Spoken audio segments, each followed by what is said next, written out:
Nah, bismillahirrahmanirrahim. Alhamdulillahi wa kafa. Salatu wassalamu ala nabiyyil mustafa wa ala alihi wa sahbihi wa man ihtada ila yaumil luqya wa ba'd. Uhayyikum bi tahiyatil Islam. Assalamualaikum warahmatullahi wabarakatuh. Waalaikumsalam. Marhaban Bapak Budawin dan juga Ibu Tri. Insyaallah nanti sambil menunggu kehadiran yang lain.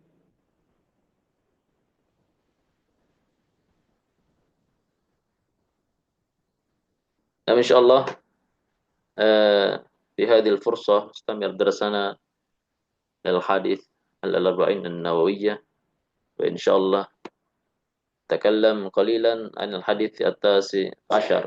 Insya Allah kita lanjutkan pelajaran kita tentang hadis arba'in dan insya Allah malam hari ini kita mencoba berbicara sedikit tentang hadis ke-19.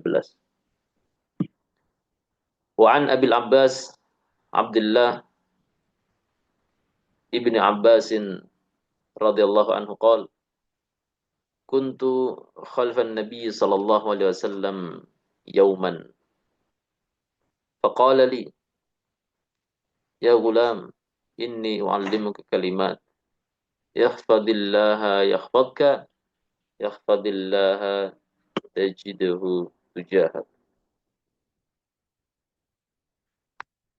idza sa'alta fas'alillah wa idza ista'anta fasta'in billah wa'lam anna al-ummah law ijtama'at ala an yanfa'uka bi syai'in lam yanfa'uka illa bi syai'in qad katabahu Allahu lak. Wa in ijtama'u ala an yadurruka bi syai'in lam yadurruka illa bi syai'in qad katabahu Allahu 'alaik. Rufi'atil aqlam wa jaffatis suhuf. Dari Abil Abbas. Ya, Abil Abbas ini kunyahnya atau nama kunyah untuk Abdullah bin Abbas. Berkata, dulu aku pernah dibonceng oleh Nabi sallallahu alaihi wasallam. Jadi ya Bapak dan Ibu ya. Jadi sahabat Nabi itu banyak di antara mereka yang pernah dibonceng oleh Nabi sallallahu alaihi wasallam. Bahkan sebagian ulama menyusun atau mengumpulkan sejumlah sahabat Nabi yang pernah dibonceng oleh Nabi sallallahu alaihi wasallam dan jumlah mereka sampai 30 orang. Sekitar itu, kurang lebih. Dan tentu diboncengnya seorang sahabat di belakang Nabi sallallahu alaihi wasallam berbeda dengan diboncengnya di belakang orang lain. Ada banyak pelajaran, ada banyak faedah atau hikmah. Ya, yang diantaranya adalah bahwasanya Nabi sallallahu alaihi wasallam ya, mampu untuk hidup dekat bersama para sahabat. Rendah tawadhu, rendah hati. Ya. Bahkan mau memboncengkan para sahabat untuk berkendara bersama beliau.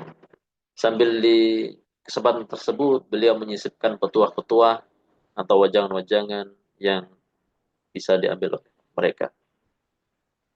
Di antaranya sebagaimana Ibnu Abbas yang pernah dibonceng oleh beliau sallallahu alaihi wasallam pada suatu hari yang pada kesempatan tersebut beliau sallallahu alaihi wasallam menyampaikan beberapa wajangan untuk Ibnu Abbas yang ketika itu beliau masih berusia belia. Jadi Ibnu Abbas ini salah satu sahabat junior cuman rasa senior ya, karena mungkin kecerdasannya dan seterusnya. Jadi selain Abdullah bin Abbas, di sana ada Abdullah bin Umar, itu juga sahabat junior. Dan banyak sahabat yang lain. Kata Nabi SAW, ya gulam, inni u'allimuka kalimat. Wahai pemuda, wahai anak muda.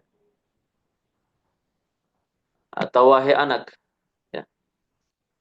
Inni u'allimuka kalimat, aku akan ajarkan beberapa kalimat untuk engkau. Kata Nabi SAW, ihfadillah yakhfadka. Jagalah Allah. Ya, maka Allah akan menjagamu. Ya, maksudnya jagalah batasan-batasan Allah, maka Allah akan menjagamu. Yahfadillaha tajidhu tujahaka, jagalah Allah, maka niscaya engkau akan mendapati dia di hadapanmu. Idza sa'alta fas'alillah, bila kamu meminta maka mintalah kepada Allah. Wa idza ista'anta fasta'in billah, dan bila engkau meminta pertolongan maka minta tolonglah kepada siapa?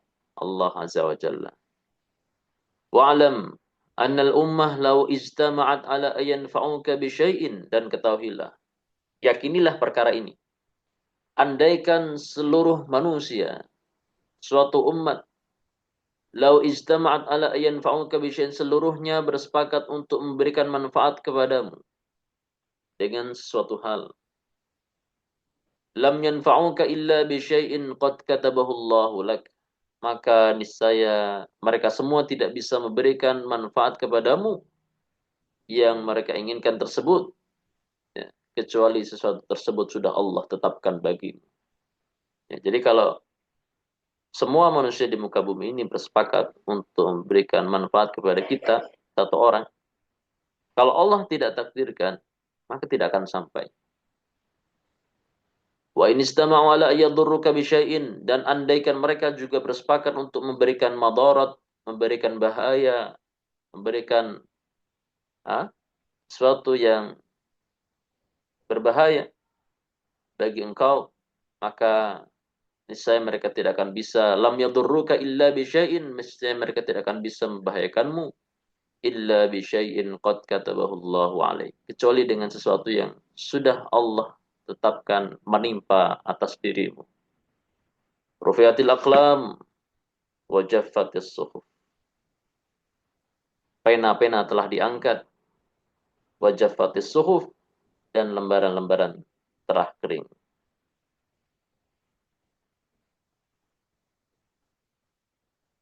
Maknanya apa?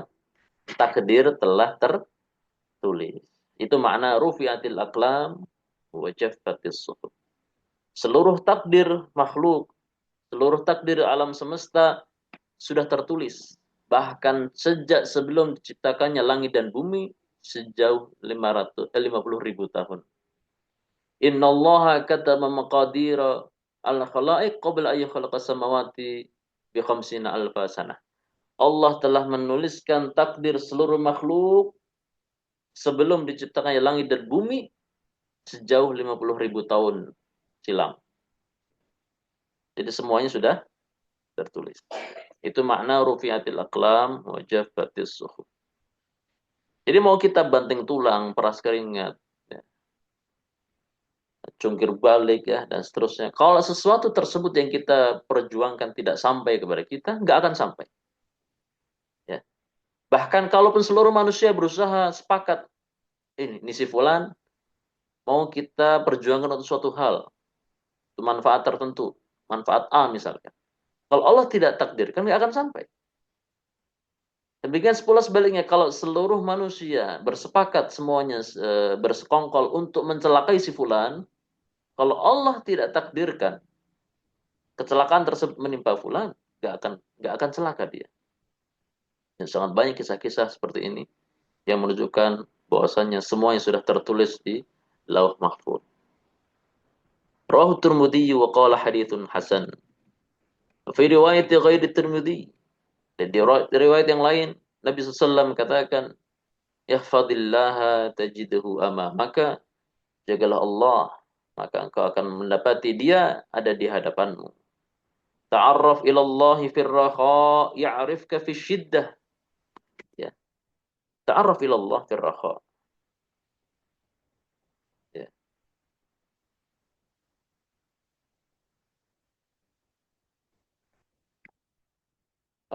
Ta'arraf ila Allah fir raha itu jadi gini.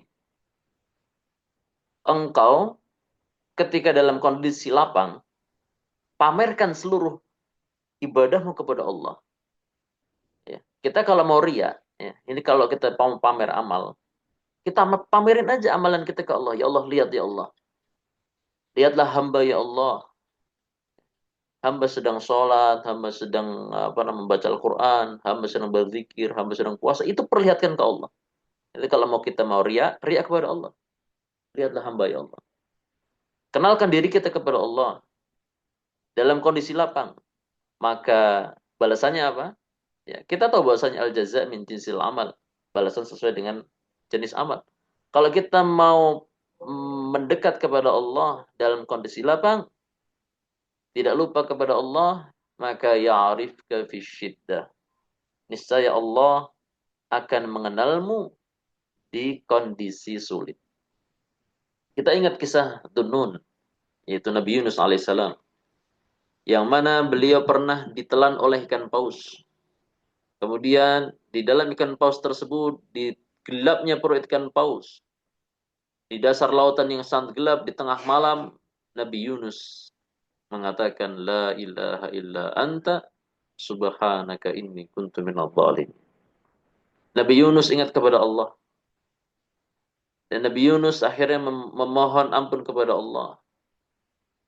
Di tengah dasar laut yang dalam, malam yang gelap, dan juga perut ikan yang mungkin sangat-sangat gelap, Allah mendengar rintihan Nabi Yunus. Dikatakan dalam ayat, uh, saya buka ayatnya dulu. Laula annahu kana minal musabbihin. Falaula annahu kana minal musabbihin lalabitha fi batnihi ila yaumi yub'atsun. Maka andaikan Nabi Yunus tidak termasuk orang-orang yang gemar bertasbih, yakni Nabi Yunus, berkata para ulama tentang makna musabbihin, maknanya adalah Nabi Yunus gemar melakukan sholat sunnah. Mungkin banyak sholat sunnah yang sering dilakukan Nabi Yunus di kondisi lapang. Ketika Nabi Yunus mendekat kepada Allah, tidak lupa kepada Allah dalam kondisi lapang, maka balasannya apa? Ketika Nabi Yunus dalam kondisi sempit, yaitu di dalam perut ikan paus, Allah tidak melupakannya. Bahkan dikatakan, andaikan Nabi Yunus tidak termasuk orang-orang yang gemar melaksanakan sholat, lalabitha fi batnihi, nascaya dia akan tetap menetap di dalam perut ikan paus ila yaumi yub'atsun, sampai hari kebangkitan. Nah,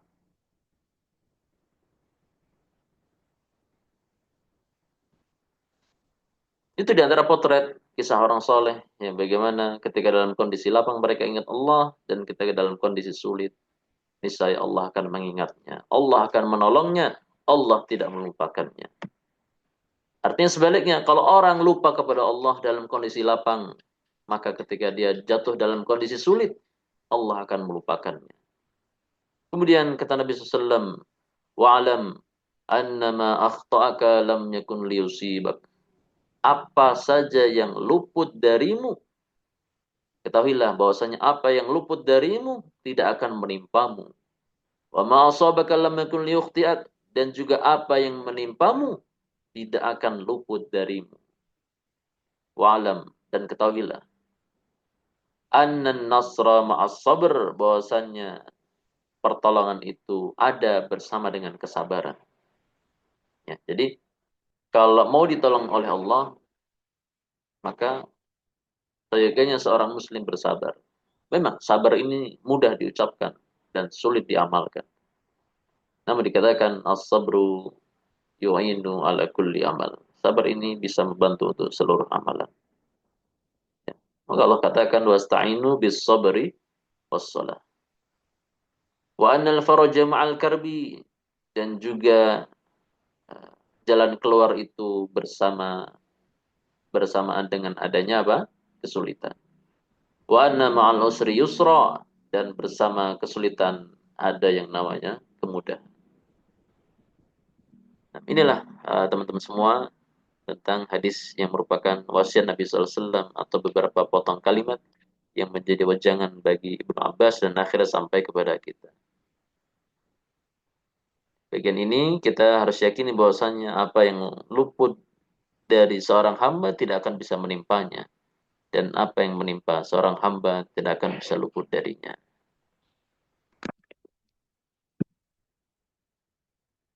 Kemudian di sini ada mengenal rawi. Nah, ini. Ata'arifu birrawi wa sahabiyul jalil Abdullah bin Abbas bin Abdul Muttalib al-Qurashi, yaitu Abdullah bin Abbas bin Abdul Muttalib al-Qurashi. Jadi sepupunya Nabi sallallahu alaihi wasallam, ibnu ammi Rasulullah sallallahu alaihi wasallam,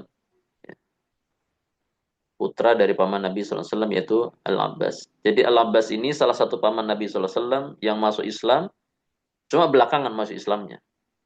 Dan akhirnya membela Nabi sallallahu alaihi wasallam. Jadi Nabi SAW ketika diutus sebagai Nabi, diangkat sebagai Rasul, ada 4 pamannya yang masih hidup. Yang pertama Abu Lahab, kemudian Abu Talib, kemudian Al-Abbas, kemudian Hamzah. Ya. Dua yang pertama tadi kafir, dan dua yang berikutnya beriman kepada Nabi SAW. Cuma yang Abu Lahab ini kafir, tapi memusuhi Nabi SAW. Setiap Nabi SAW berdakwah, Abu Lahab mengikuti, mengekor di belakangnya dan mencela Nabi SAW. Menuduhnya sebagai penyihir dan seterusnya, sebagai pendusta dan seterusnya. Ya. Ya, pamannya sendiri. Ya, pamannya sendiri. Bagaimana sakitnya Nabi SAW ketika setiap sudah berdakwah. Seharusnya yang namanya paman itu kan sayang sama ponakan. Ini enggak, malah dituduh berdusta dan seterusnya. Kemudian yang kedua yaitu Abu Talib. Kafir tapi kebalikan dari Abu Lahab. Kafir tetapi dia membela Nabi SAW dalam dakwahnya. Ya. Namun tetap meninggal dalam kondisi kafir.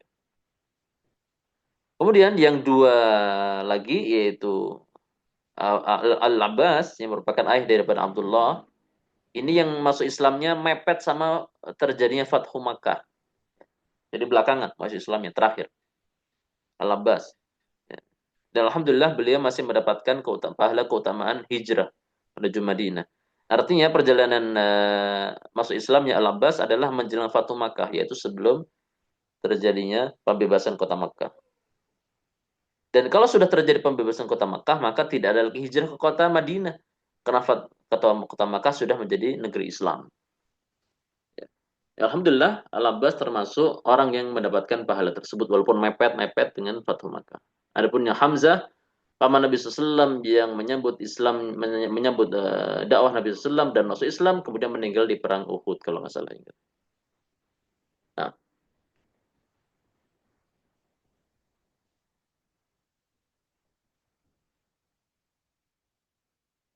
karena min sigari sahabah, Ibnu Abbas ini termasuk sahabat junior.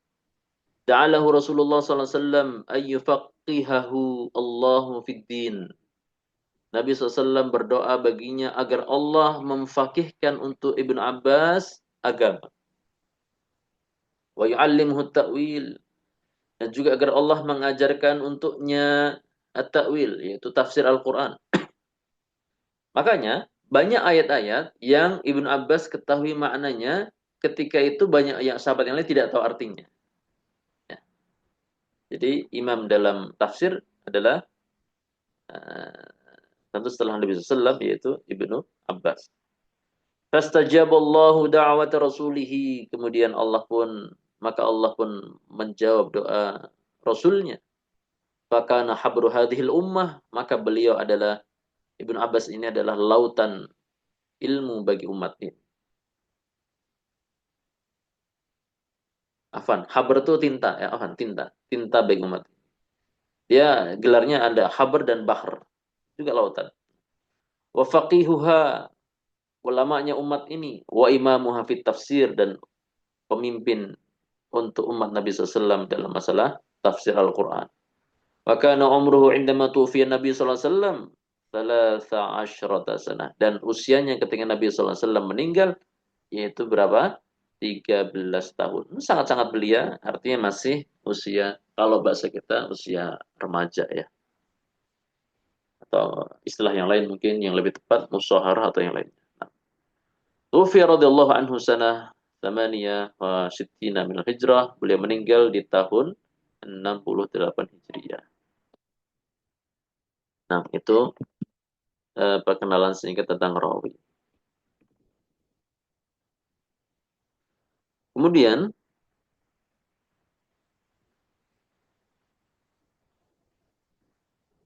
Ini tentang makna kalimat ya. Jadi gulam yang dipakai oleh Nabi SAW untuk memanggil Ibnu Abbas yaitu lafadz maknanya adalah lafdun yutlaqu ala sobi.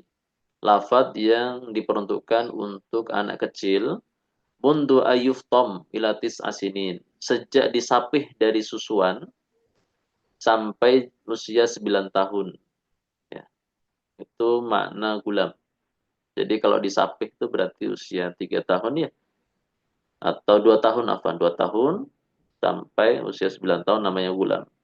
Wa umru Ibnu Abbas idzalika kanat nahwa 10 sini dan usianya Ibnu Abbas ketika dipuncak oleh Nabi sallallahu alaihi wasallam dalam peristiwa tersebut kurang lebih sekitar 10 tahun.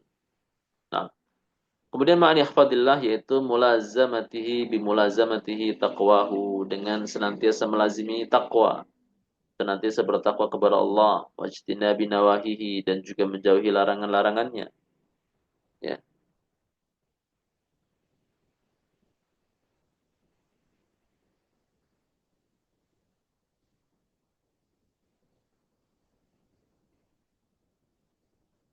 Kemudian yahfadka fi nafsika wa ahlika wa dunyaka wa dinika.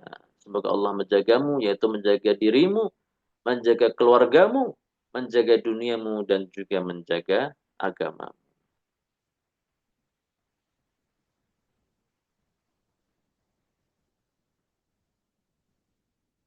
Kemudian,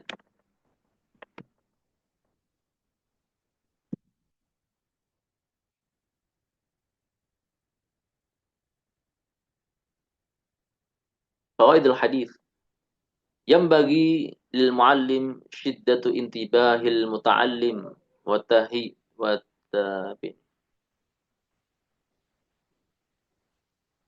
Bentar. Hayya ayu hayyu tahi. Nah, wa tahiyatihi qabla i'ta'ihi al-ma'lumat.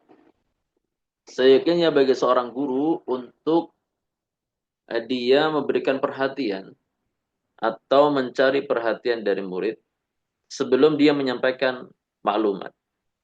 Jadi guru kalau sebelum mengajar itu usahakan murid-murid itu memperhatikan dirinya dulu. Ya. Entah itu dengan pertanyaan, entah itu dengan salam, entah itu dengan misalkan penawaran, dan seterusnya. Artinya agar murid-murid itu memperhatikan. Wadzalika min qawlihi ya gulam inni u'allimuka kalimat. Itu diambil dari sabda Nabi SAW, wahai anak, sesungguhnya aku akan ajarkan kepadamu beberapa potong kalimat. Ya. Jadi apa namanya? Mengambil perhatian dari para murid. Ya. Atau misalnya bertanya kabar atau yang lainnya. Banyak hal. Dan itu biasa dilakukan oleh Nabi SAW. Agar tidak sia-sia apa yang sudah dikatakan. Jadi agar informasi ini ketika diucapkan, murid dalam kondisi perhatian. Ya. Makanya ada istilah kalau anak-anak sekarang ya, anak-anak Gen Z ya, itu yang mungkin secara pengajaran berbeda dengan anak-anak zaman dulu. Maka guru harus pintar-pintar dalam mengatur itu. Ya. Bagaimana anak-anak bisa memperhatikan apa yang akan disampaikan.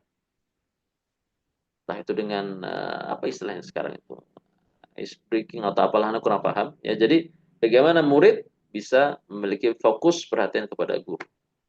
Kemudian yang kedua, al-hatsu ala tarbiyatil abna wa ta'limihim umura dinihim. Anjuran untuk mengajarkan, mendidik anak-anak dengan dan mengajarkan kepada mereka perkara-perkara agama.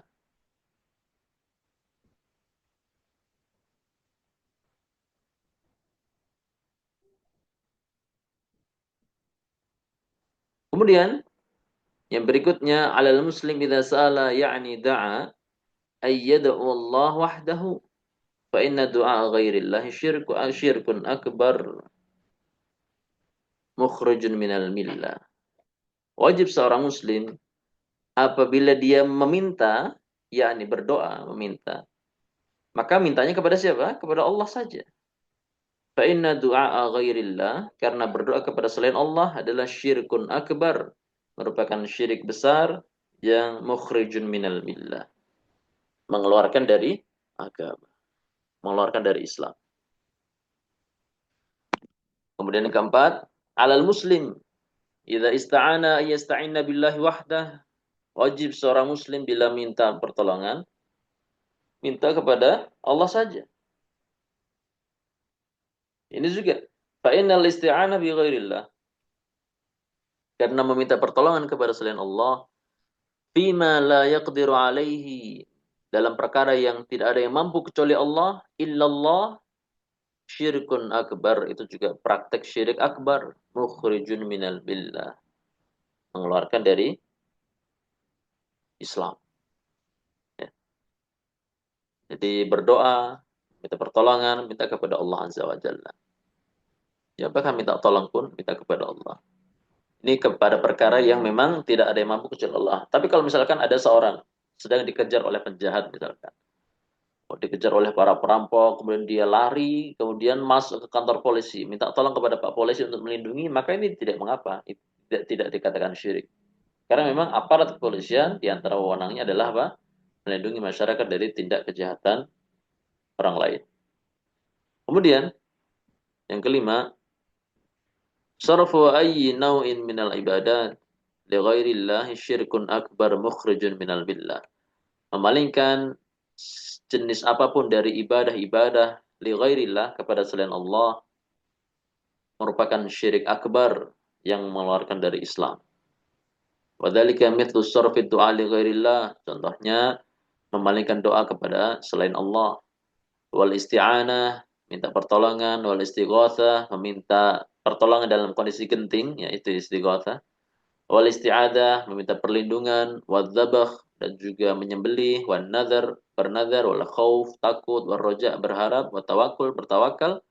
Faman sarafa ayya ibadatin li ghairillah, siapa yang memalingkan ibadah apapun tadi kepada selain Allah, faqad asbaha musyrikan kafiran kharijan anil Islam, maka dia telah menjadi apa? Seorang yang musyrik, kafir, keluar dari Islam. Kemudian yang keenam, an-naf'u wad-darru biyadillahi wahdah. Uh, Memberikan manfaat dan juga mudarat itu ada di tangan Allah semata. Jadi hanya Allah yang bisa memberikan manfaat kepada para hambanya dan juga memberikan mudarat bagi hamba-hamba. At-ta'arruf ila Allah waqtar raha bil ibadah wa du'a min asbabi tafrijil kurabat wasyada'id. Mengenal Allah, ingat Allah dalam kondisi lapang dengan banyak beribadah dan banyak berdoa, min asbabi, merupakan termasuk sebab-sebab tafrijil kurabat, jalan keluar daripada kesulitan-kesulitan, wasyada'id, dan juga sesuatu yang genting, ya, sesuatu yang berbahaya, ya, genting. Ya tadi, kisah Nabi Yunus ini salah satu contoh. Contoh nyata yang pernah terjadi di alam semesta ini, bagaimana Allah selamatkan Nabi Yunus yang ketika itu berada di tiga kegelapan. Gelapnya perut ikan, gelapnya laut, dan gelapnya malam. Allah masih mendengar rintihannya. Allah Maha mendengar doanya. Allah ingat kepada Nabi Yunus. Nah, kemudian wujubul iman bil qada wal qadar. Wajibnya beriman kepada qada dan qadar. Ya. Qada dan qadar ini sebagian ulama mengatakan maknanya sama, tidak ada perbedaan. Walaupun sebagian ulama mengatakan ada perbedaan. Kemudian yang sembilan, as-sabru min asbabin nasr. Kesabaran merupakan sebab-sebab pertolongan. Dan yang terakhir, inda syada'id ya'til faraj wal aun min Allah, haitsu inna ba'dal usri yusra. Bersama kesulitan akan datang jalan keluar dan pertolongan dari Allah, sebagaimana kita ketahui bahwasanya bersama kesulitan ada kemudahan. Nah, sampai sini ikhwan. Afwan, Bapak dan Ibu, ya, Pak Ikhwan. Selesai sudah pembahasan kajian hadis ke-19, ya. Dan mudah-mudahan apa yang kita bahas pada malam hari ini bermanfaat. Dan informasi untuk pekan depan insyaallah sesi ujian pekan ke-8, dan nanti untuk soal hadis tematik, ya, itu insyaallah tetap dengan bahasa Indonesia saja untuk kemudahan buat teman-teman semua. Jadi soal diberikan biasanya di awal pekan, nanti ada deadline-nya beberapa hari setelah di-share soal. Termasuk juga ujian bahasa Arab ya, ujian bahasa Arab dan yang lain. Dan setelah itu baru datang bulan Ramadan, libur full. Setelah hari raya beberapa pekan baru nanti dilanjut pertemuan berikutnya. Nah, mudah-mudahan bermanfaat ya teman-teman ya. Dan mungkin itu saja. Selamat beristirahat. Akhirnya kita tutup pertemuan malam hari ini dalam kafaratul majelis. Subhanakallahumma wa bihamdika asyhadu an la ilaha illa anta astaghfiruka wa atubu ilaik. Saya pamit undur diri. Wassalamualaikum warahmatullahi wabarakatuh.